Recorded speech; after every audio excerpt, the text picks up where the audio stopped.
함경북도 특수저격부대 소속, 단 한 번도 표적을 빗나간 적 없다는 최정의 저격수가 흔적도 없이 사라진 것입니다.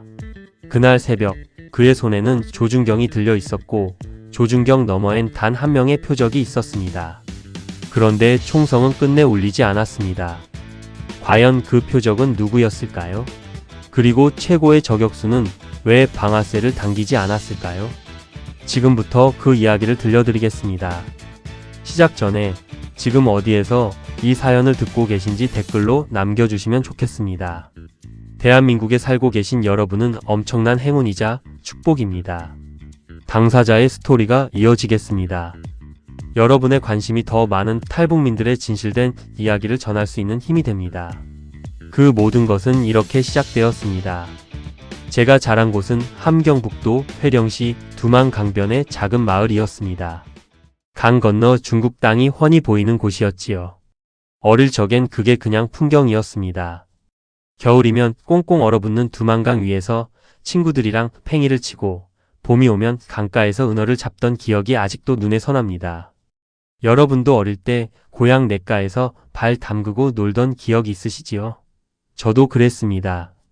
그때만 해도 그 강이 제 운명을 바꿀 줄은 꿈에도 몰랐습니다. 어머니는 새벽같이 일어나 강냉이죽을 끓이셨습니다. 쌀밥은 명절에나 먹을 수 있는 귀한 것이었고 그마저도 배급이 제대로 나오는 해가 드물었습니다.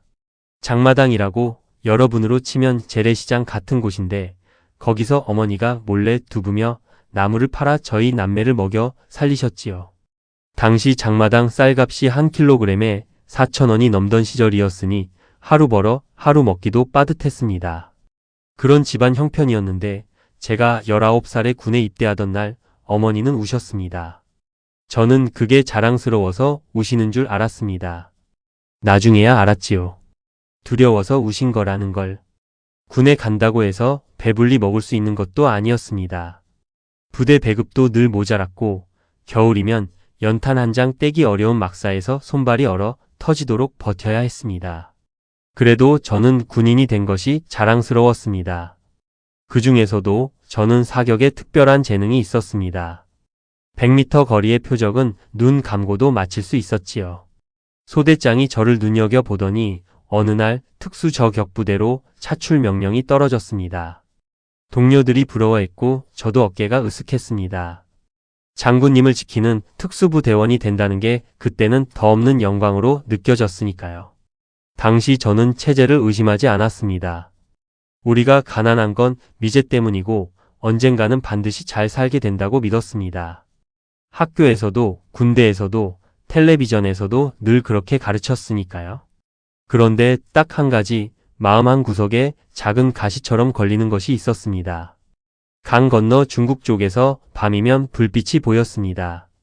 너무나 밝고 화려한 불빛이. 우리 마을은 전기가 하루에 2시간도 들어오기 어려운데 저 빛은 도대체 뭘까? 그 생각을 저는 애써 지워버렸습니다. 그때는 그렇게 할 수밖에 없었습니다.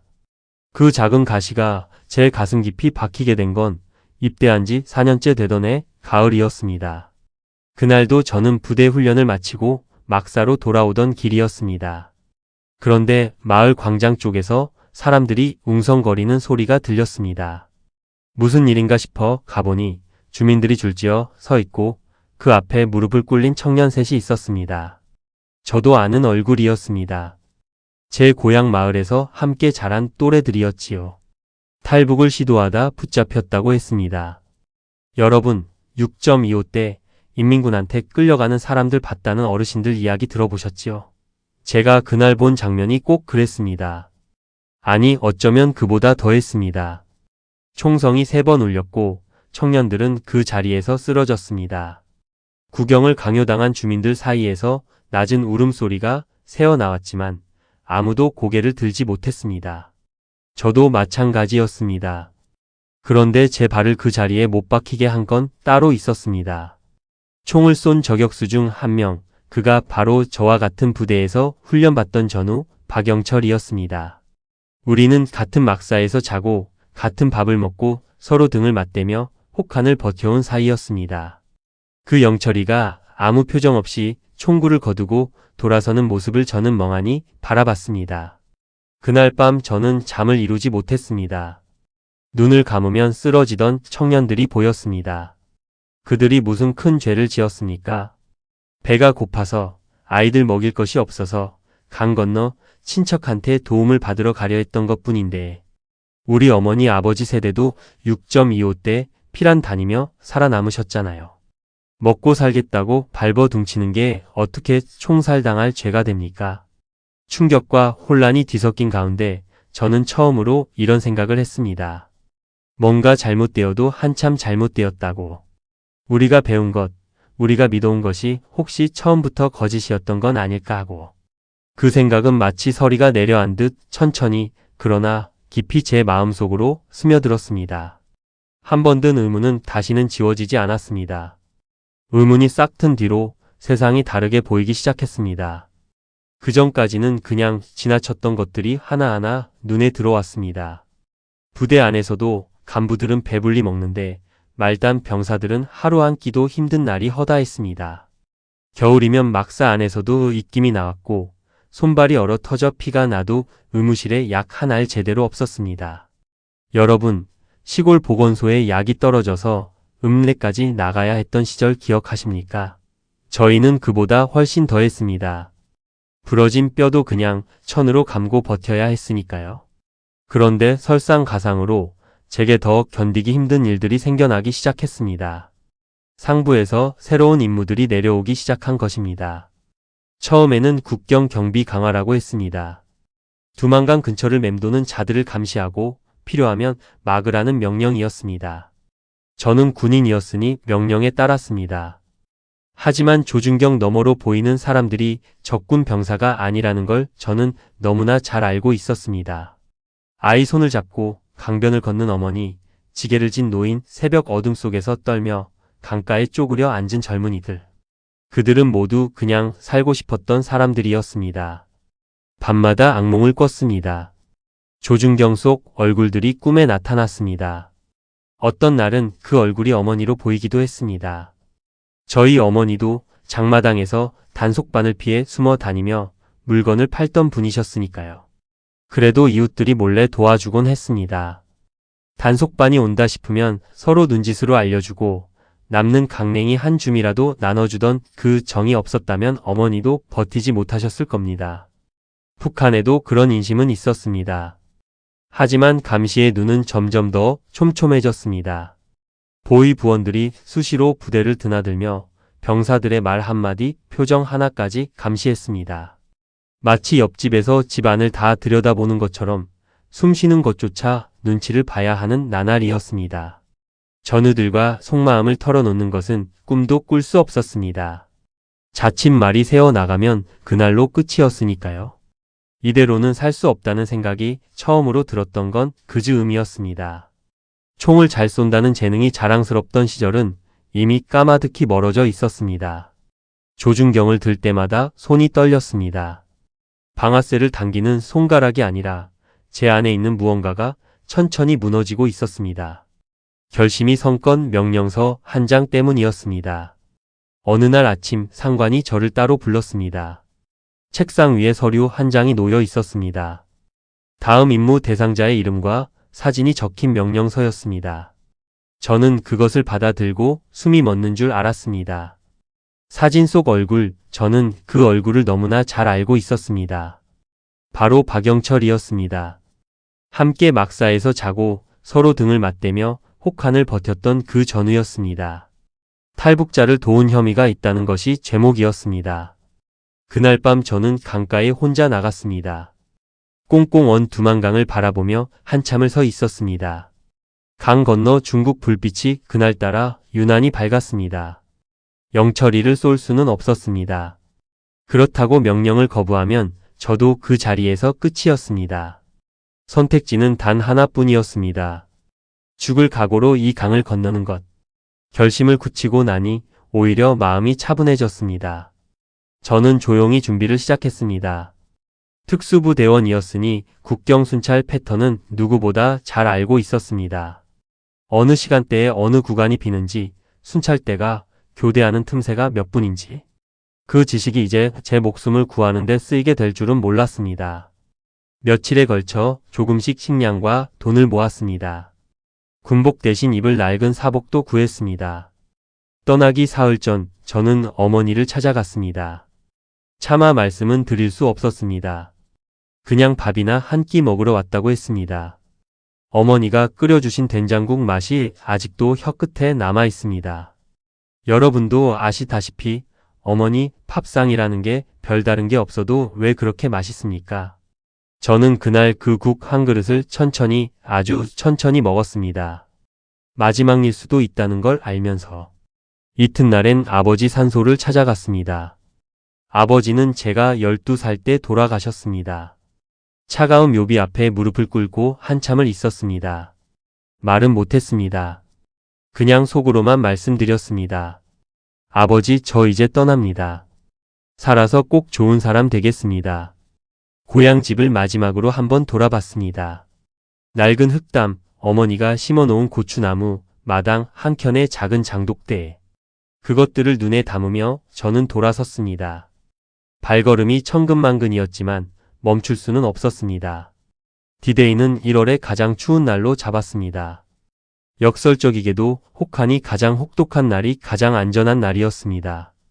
추위가 심할수록 순찰 대원들도 움츠러들고 교대 시간을 조금씩 어기게 된다는 걸 저는 경험으로 알고 있었습니다. 저격수로 수년간 국경을 지켜온 제가 이제 그 허점을 이용해야 하는 처지가 된 것입니다. 참 묘한 일이지요. 밤 11시가 넘어서 저는 강가로 내려갔습니다. 사복 위에 낡은 솜저 고리를 껴입었지만 강바람은 살을 애는 듯 했습니다. 영하 20도가 넘는 날씨였습니다. 여러분, 한겨울 새벽에 밖에 서 계신 적 있으십니까? 그것도 꽁꽁 언강 앞에서. 온몸이 굳어가는 느낌이 드는데 그래도 발은 움직여야 했습니다. 두만강은 그날 완전히 얼어 있었습니다. 강폭이 그리 넓지 않은 구간을 골랐습니다. 제가 수없이 다른 이들을 막아섰던 바로 그 강이었습니다. 무릎을 낮추고 최대한 몸을 납작하게 엎드려 기기 시작했습니다. 저격수 훈련에서 배운 포복 자세 그대로였습니다. 그때는 적진을 향해 기어갔는데 이제는 자유를 향해 기어가고 있었습니다. 강 중간쯤 왔을 때였습니다. 저 멀리 순찰대의 회중전 등 불빛이 보였습니다. 심장이 멎는 것 같았습니다. 저는 그 자리에서 완전히 몸을 붙이고 숨을 참았습니다. 얼음 바닥에 얼굴을 댄 채 꼼짝도 하지 않았습니다. 얼마나 시간이 흘렀을까요? 불빛이 다른 방향으로 움직였습니다. 저는 그제야 숨을 내쉬었습니다. 하얀 입김이 어둠 속으로 퍼져나갔습니다. 하늘에 계신 아버지께 그리고 살아계신 어머니께 속으로 기도했습니다. 제발 저 한 번만 살려주십시오. 살아서 사람답게 살겠습니다. 나머지 절반을 기어서 건넜습니다. 중국 땅에 손이 닿는 순간 저는 그 자리에서 눈물이 쏟아졌습니다. 소리는 낼 수 없었습니다. 그냥 얼음 바닥에 이마를 대고 어깨를 들썩이며 울었습니다. 살았구나. 살았구나. 그 두 글자가 가슴 속에서 메아리 쳤습니다. 자유를 얻었다고 생각했습니다. 하지만 그건 착각이었습니다. 중국 땅을 밟은 첫날 밤, 저는 강변 갈대밭에 숨어 날이 밝기를 기다렸습니다. 몸은 꽁꽁 얼어 있었고 배는 텅 비어 있었습니다. 새벽빛이 스며들기 시작하자 저는 조심스럽게 움직이기 시작했습니다. 북한 특수부대에서 익힌 자맹 기술이 이번엔 중국 공안의 눈을 피하는 데 쓰였습니다. 사흘을 굶다시피 하며 산길을 헤매다 조선족 마을에 닿았습니다. 같은 핏줄이라고 도와주신 분들이 계셨습니다. 허름한 농가 헛간에 저를 숨겨주신 할머니, 말은 별로 없으셨지만 따뜻한 밥 한 그릇을 내미시던 그 손이 지금도 눈에 선합니다. 여러분, 배고플 때 누가 밥 한 그릇 내밀어주면 그게 얼마나 큰 은혜인지 아시지요? 저는 그날 그 밥 한 그릇에 엉엉 울었습니다. 하지만 한 곳에 오래 머물 수는 없었습니다. 중국 공안의 탈북자 단속이 워낙 심해서 저를 숨겨주시는 분들도 위험해질 수 있었습니다. 저는 며칠마다 거처를 옮겨야 했습니다. 낮에는 숨어 있다가 밤에만 움직였습니다. 신분을 들킬까 봐 조선족인 척, 중국 사람인 척 해야 했는데 중국말을 못하니 그것도 여간 힘든 게 아니었습니다. 말 한마디 잘못했다가 공안에 넘겨질까 봐 늘 가슴을 졸였습니다. 먹고 살기 위해 닥치는 대로 일했습니다. 식당 설거지, 농사일, 공사판 막노동. 특수부대 저격수 출신이 공사판에서 막노동을 한다는 게 처음엔 자존심이 상하기도 했습니다. 하지만 그런 생각은 금세 사라졌습니다. 살아야 했으니까요. 그나마 한국 선교사님들이 몰래 도움의 손길을 내밀어 주셨습니다. 음식을 가져다 주시고 어떻게 하면 한국에 갈 수 있는지 조용히 귀띔해 주셨습니다. 그 은혜는 평생 잊을 수 없습니다. 그렇게 버티던 어느 날 밤 같이 숨어 지내던 탈북자 한 명이 공안에 잡혀갔습니다. 바로 옆방에서 자던 사람이었습니다. 북송되면 어떻게 되는지 저는 너무나 잘 알고 있었습니다. 다시 공포가 밀려왔습니다. 이곳도 안전하지 않다. 하루빨리 떠나야 한다. 한국으로 가는 길을 찾아야 한다는 생각이 머릿속을 가득 채웠습니다. 한국으로 가는 길은 생각보다 훨씬 멀고 험했습니다. 선교사님께서 조용히 알려주신 루트는 중국에서 동남아시아를 거쳐 한국으로 가는 길이었습니다. 똑바로 한국으로 갈 수 없으니 빙 돌아가야 한다는 것이었습니다. 지도로 보면 한국이 그리 멀지 않아 보이는데 탈북자 신분으로는 그 짧은 거리가 지구 반바퀴보다 더 멀었습니다. 여러분, 여행 한번 가려면 비행기표 끊고 여권 챙기시지요. 저는 여권도 신분증도 없이 목숨을 걸고 국경을 넘어야 했습니다. 브로커를 통해 움직이기 시작했습니다. 낯선 사람들 틈에 섞여 밤길을 걷고 트럭 징칸에 숨어 국경을 넘고 밀림속을 며칠씩 걸었습니다. 발에 물집이 잡히고 터지기를 반복했습니다. 함께 이동하던 일행 중에는 어린아이를 안고 가는 젊은 어머니도 있었습니다. 그 어머니가 아이를 달래며 울음을 참는 모습을 보며 저는 북에 두고 온 제 딸아이 생각에 가슴이 무너졌습니다. 태국 국경을 넘던 날은 특히 위험했습니다. 국경 검문소 근처에서 경비대와 마주칠 뻔했습니다. 저는 반사적으로 몸을 숨겼습니다. 저격수 훈련에서 익힌 자맹 본능이 또 한 번 제 목숨을 구했습니다. 가슴이 터질 듯 뛰었지만 숨소리 하나 내지 않고 버텼습니다. 경비대가 지나가고 나서야 저는 천천히 몸을 일으켰습니다. 태국 방콕에 도착해서 한국 대사관을 찾아갔습니다. 대사관 문 앞에 섰을 때 저는 다리가 후들거렸습니다. 혹시 돌려보내지는 않을까?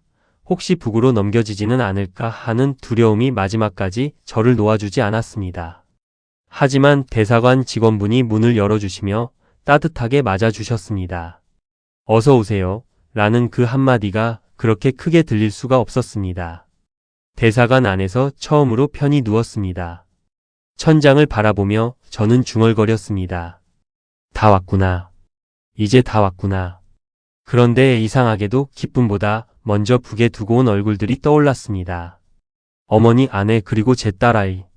나는 이제 여기까지 왔는데 저들은 지금 어디서 어떻게 지내고 있을까? 눈물이 소리 없이 흘러내렸습니다. 한국 땅을 처음 밟던 날의 감격은 평생 잊지 못할 것입니다. 인천공항에 내려서 밖으로 나오는데 저도 모르게 발걸음이 멈췄습니다. 사람들이 북적이고 간판마다 불빛이 넘쳐 흐르고 도로 위로 차들이 쉴 새 없이 달렸습니다. 회령 마을에서 하루 2시간 들어오던 전기를 아끼며 살던 사람이 이 휘황찬란한 빛의 도시 앞에 선 것입니다. 강 건너로 바라만 보던 그 불빛 속에 제가 드디어 들어온 것이었습니다. 하나원에서 사회 적응 교육을 받으며 저는 날마다 놀랐습니다. 24시간 편의점이 있다는 게 처음엔 믿기지 않았습니다. 밤중에 배가 고프면 그냥 나가서 사 먹으면 된다는 것이. 마트에 가보니 물건이 천장까지 쌓여 있었습니다. 북에서는 장마당을 뒤져도 구하기 힘든 것들이 여기선 그냥 진열대에 놓여 있었습니다. 저는 한참을 그 앞에 서서 멍하니 바라봤습니다. 여러분, 예전에 처음 백화점 가셨을 때 그 느낌 혹시 기억하십니까? 저는 마트가 그랬습니다. 말투가 달라서 처음엔 많이 당황했습니다. 같은 한국말인데 억양도 다르고 모르는 외래어도 많았습니다. 식당에서 주문을 하다가 못 알아듣고 멍하니 있으면 괜히 주눅이 들기도 했습니다. 음식 맛도 달랐습니다. 김치 맛이 고향 김치랑 달라서 처음엔 낯설었는데 먹다 보니 또 그게 맛있더라고요. 그래도 같은 민족이니까 결국은 통하는 게 있었습니다. 가장 신기했던 것은 인터넷이었습니다. 휴대전화로 세상 모든 것을 찾아볼 수 있다는 게 처음엔 마술 같았습니다. 북한 소식도 찾아봤습니다. 화면 속 북한 뉴스를 보며 저는 복잡한 마음이 들었습니다. 저기 어딘가에 어머니가 계시고 아내와 딸아이가 살고 있을 텐데 보고 싶다는 말로는 다 표현이 안 됩니다. 그냥 가슴 한켠이 늘 시린 채로 살아가는 것입니다. 지금 저는 이 땅에서 사람답게 살고 있습니다. 총을 내려놓고 조준경 대신 사람들의 눈을 바라보며 살아갑니다. 자유가 얼마나 소중한 것인지, 밥 한 끼 마음 놓고 먹는 게 얼마나 큰 행복인지 저는 누구보다 잘 압니다. 여러분, 부디 지금 이 자유를 소중히 여기십시오. 그리고 저는 오늘도 기도합니다.